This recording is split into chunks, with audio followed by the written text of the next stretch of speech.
Evidence of a fresh expansion for The Witcher 3 mounts. Now, with multiple sources claiming the 2015 video game will receive a new expansion in 2026. Welcome to Inside Games Daily, the only gaming news show brave enough to say mounts in the intro and leave you to wonder whether we're talking about Roach or Yennefer or Triss. Hey, watch out now, Bruce. All right. Let me put this out there for all you Triss freaks in the audience, pitching a fit and leaving your dumb comments. Let me make this clear, all right? On this YouTube channel, Geralt and Yennefer get together and that's it. End of story. Okay, all right, man. Jeez, I didn't realize you were so against Triss. That seems like a lot. She's manipulative, man. She does have red hair, though. Rumors of a new Witcher 3 expansion originated last summer with Polish games industry insider Boris Mieszpalak. Boris, apologies, but we'll stick with the first name on this one. Boris originally claimed that Fool's Theory, this is the studio that made the Thaumaturge and is currently remaking The Witcher 1, is producing this unannounced expansion. Oh, wow. Then in December, Mieszpalak reiterated the story on the Rock Eye Boris podcast, adding that he expected the expansion to launch in 2026 and that we might learn more about it at or around the Game Awards, which have come and gone. Yeah, that's the thing. So is the rumor unvalidated? Is it squashed? Was it just somebody making shit up? Maybe not, because now a second source is reinforcing this claim. And this time it's Polish Noble Securities analyst Mateusz Krzyżanowski. I think it's like a K. Nicely done. Krzyżanowski? All right. According to a Reddit translation of the original Polish report, Krzyżanowski expects the expansion to launch in May 2026, along with The Witcher 4 in Q4 of 2027. Yeah, it's interesting. They make a couple of, we'll say, bold predictions, which also makes the validity of some of it a little questionable, but it doesn't matter. They even make sales predictions in this post because they're ultimately recommending you acquire CD Projekt assets. They say, quote, "We expect another paid add-on or DLC for The Witcher 3 to be released in May 2026. We anticipate sales of 11 million copies at $30 each next year." That sounds about right, if it happens. Mieszpalak, the story's originator, recently commented on the rumor to Video Games Chronicle, pointing out an earnings call comment from CD Projekt CFO Peter Newbolovich, who said, quote, "There is a chance that new content hinted upon in recent calls and reports may see release in the coming year, having an impact on our results." That's weirdly coy, but I guess they probably didn't want to say anything maybe before The Witcher Season 4 hit Netflix. They might be trying to dodge other announcements by keeping this a little on the down low. It'd be interesting to see how this rolls out, though. CD Projekt also commented on this rumor to Video Games Chronicle, but they didn't add nearly as much intrigue here by saying that they just don't comment on rumor or speculation. While the rumors don't comment on the content of this possible DLC, it's not hard to imagine narrative content that serves as a bridge between The Witcher 3's final expansion, Blood and Wine, and then, of course, The Witcher 4, which switches the series protagonist from Geralt to Ciri. Yeah, and there's some context here that kind of reinforces this rumor and makes it a little more believable. The Witcher 3 is one of the highest selling video games ever at this point. It crossed 60 million units in May 2025. Man, that's crazy. In addition to The Witcher 4 and the previously mentioned Witcher 1 remake, CD Projekt is also developing a multiplayer Witcher game at Boston-based developer The Molasses Flood, who it fully acquired in April of 2025. Yeah, so they're investing pretty heavily into The Witcher as a franchise, spinning up tons of projects. So I hope dusting off Witcher 3 makes a lot of sense. CD Projekt is also working on a full sequel to Cyberpunk 2077, so they're really busy these days. Interestingly enough, that also came up in this securities post from Mateusz Krzyżanowski. He speculates that the sequel will have multiplayer integration, which was supposed to be in the first one, never was.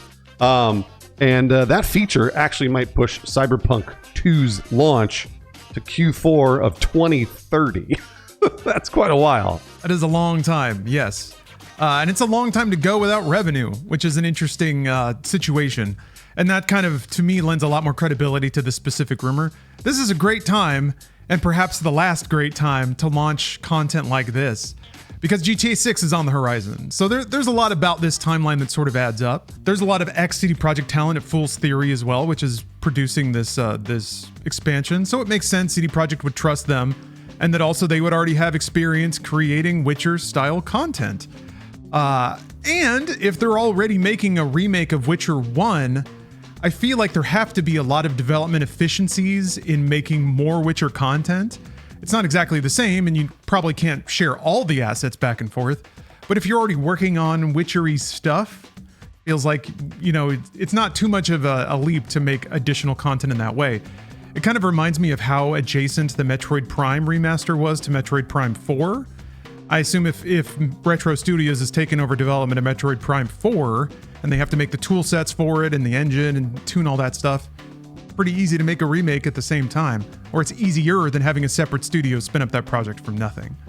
I don't know, Bruce. How do you parse all this? Does this seem realistic to you? I mean, it really does. It's really interesting to hear the rumors because the bridge between Witcher 3 and Witcher 4 is perfect. That's a perfect time to do it. And I never even would have thought of that, really, because like you said, and like everybody knows, The Witcher 3 is one of the highest selling video games of all time. So why not release an expansion if you're going to make it? Really, it's a fantastic idea and something I never would have thought of, which is why I'm not a video game developer. And it's really cool because you'd think, Witcher 3 is in the past. We kind of put it in the ground and it did well, and it's selling well, and let's just keep moving on. But no, a perfect bridge to Witcher 4 to enhance the sales of that game that comes out next year in 2027 would be a little narrative expansion. Plus, the expansions of Witcher 3 are generally regarded as some of the best expansions of all time. So hopefully, if they make a new one, it's just as good. Yeah, it really does fit CD Projekt's strategy. It's funny you mentioned like considering Witcher 3 done, because that is typically how games work. They launch, they sell for a year tops, and then they're in the past, or that's where they go to like Steam sales, bargain bins, and stuff like that. But Witcher 3 was definitely one of the first games to have long tail sales as a single player game. And one of the first games that proved that you could continue getting like library sales as long as you keep releasing new good content for a game. So I remember it sold pretty decently when it launched, but it wasn't really until it had its Game of the Year edition with both the expansions packed in that suddenly it became an incredible value, but also a very well-made game. So those two things combined, in addition to their CD Projekt's ongoing support, helped them eventually get to 60 million. It took 10 years. But that strategy makes total sense why they wouldn't consider it in the ground now. And releasing new content for it, I kind of mentioned this is maybe the last window before GTA 6 that anyone can sell any game like this. Any remotely open world game that seems remotely analogous to GTA 6, GTA 6 is going to win. So if you can land this in May, you got 6 months of runway there. Not only can you sell a bunch of expansions maybe to people who already have Witcher 3, you can even maybe sell Witcher 3 to newer people with a new bundle or a new like Ultimate Edition pack or something like that. And now that the Netflix show is out and there's more notoriety, maybe more people are interested in getting started on this, but they certainly wouldn't do that after GTA 6 launches. That's going to take everything. So yeah, you have your two beats sort of around GTA 6. You have Witcher 3 here and then Witcher 4, like you said, late next year. So hopefully everybody can play GTA 6 and be done with it and be ready for more Witcher by then. And strangely too, if you zoom out even further, I've been reading a lot of these articles recently in games published or games journalism. They keep talking about how games don't really age as much as they used to. So if 10 years time has passed, usually the game is like completely different. And 32-bit to 64-bit or whatever, like there's a huge jump in graphics and engines. And there really hasn't been. I mean, like The Witcher 3 still looks pretty good. It came out in 2015. There's been a lot of patches, obviously. So it hasn't aged poorly at all. It really is a fantastic video game. Still, if you pick it up even now, and a lot of video games are like that. So this is an interesting strategy that may actually apply to other huge video games we know and love, and they may release expansions for them 5-10 years later, and we'll all be down to buy them. We'll be like, sure, why not? That would be great. Man, I can't help but think about Bethesda at this time, where their relaunches mostly just have like one or two produced quests and then a bunch of community content all thrown in. Breaks every mod, somehow runs worse, but it's a re-release and that's their strategy and it works for them. CD Projekt is out here really trying to beat him in terms of like quality and quantity, and they're finding footholds in the market because of it. So I'm glad. But I'm only bringing that up because I wish Bethesda would do that too. I would love a reason to go back and play Fallout 4, but they haven't really given me one yet. So I continue being patient. But speaking of patience, we waited a bit here. I mean, when did Blood and Wine come out? Was that 2016? Let's see. Yeah, 2016. Man, 10 years and we're going to go back. Ugh. My concern is that for narrative reasons, I just hope they don't mess with Geralt's happy ending. I thought they did a great job. It was a fitting send-off for the character, a great way to say goodbye to that character in that world. I'm okay with him going back to it, but in these situations, what I hate is when like they have to introduce a new bad guy, and they do that by just destroying the last protagonist to show you how serious this is. So I really hope that that's not the case. I hope he gets to retire on his winery and get old and fat and have a lot of fun on that stuffed unicorn. So we'll see where it goes. Well, Lawrence, you forgot about the narrative continuation in the television series with Liam Hemsworth. How could you possibly forget to watch the show and not enjoy it and then know the ending of season 4? Oh, I actually haven't seen season 4. I don't know. I play video games, man. Wait, did season 4 did it progress the narrative past Blood and Wine? Oh, I don't know. I'm just kidding around. I was joking. Oh, okay. I was all just right. joking around. Yeah, because all the Netflix stuff is pretty far back in terms of like Geralt narrative and stuff. I don't know. You got me worried now, Bruce. You got me anxious. Well, you better pick up the show. Watch it with Liam Hemsworth. Yeah, I gotta watch it. They keep raising the price of Netflix though. Shit. They do. Is it worth it? Maybe I can do it all in 1 month. You can easily get through the last season of The Witcher in 1 month. That's no problem. It's like 8 episodes or whatever.